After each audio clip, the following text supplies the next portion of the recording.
पावसाचा वादळी वाऱ्यासह तडाखा, वीज कोसळून दोघांचा मृत्यू. कर्नाड सिल्लोड तालुक्यातील घटना. छत्रपती संभाजीनगर जिल्ह्यात मंगळवारी 23 एप्रिल दुपारी झालेल्या अवकाळी पावसात वीज पडून दोघांचा मृत्यू झाल्याचे समोर आले आहे. कन्नड शहराजवळ आणि सिल्लोड तालुक्यातील डिग्रस शिवारात या घटना घडल्या. पावसासोबत वादळी वाऱ्याने अनेक घरावरील टीनपत्रे उडून गेले. रावसाहेब खंडू नीळ वय 32 राहणार कोळसवाडी तालुका कन्नड व अनिल कडबा साळवे वय 42 राहणार अजिंठा तालुका सिल्लोड अशी वीज पडून मृत झालेलीची नावे आहेत.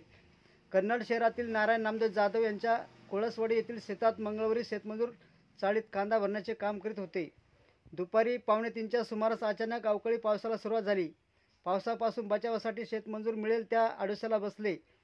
याचवेळी आंब्याच्या झाडावर वीज कोसळून रावसाहेब खंडू नीळ वय 32 यांचा जागीच मृत्यू झाला. तर आकाश दामोदर मुगले वय 17 आणि फकीरबाज साहेबराव मुगले वय 30 राहणार कोळसवाडी तालुका कन्नड अशी गंभीर जखमी झालेल्याची नावे आहेत.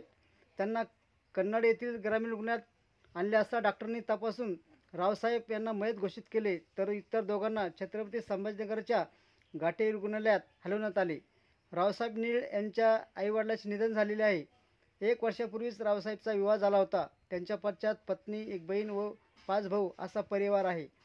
सिल्लोड तालुक्यातील पानवडद, अजिंठा, हळदा, जळकी, वसई, डिग्रस शिवारात मंगळवारी सायंकाळी 4 ते 5च्या दरम्यान सुमारास वादळी वाऱ्यासह जोरदार गारपीट झाली.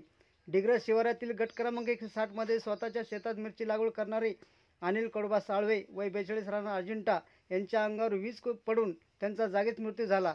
या प्रकरणी अजिंठा पोलिसांनी आकस्मिक मृत्यूची नोंद केली आहे. वसई, जळकी व पानवडद बुद्रुक येथे वादळाने अनेकांच्या घरावरील टीनपत्रे सुद्धा उडून गेलेली आहेत. धन्यवाद.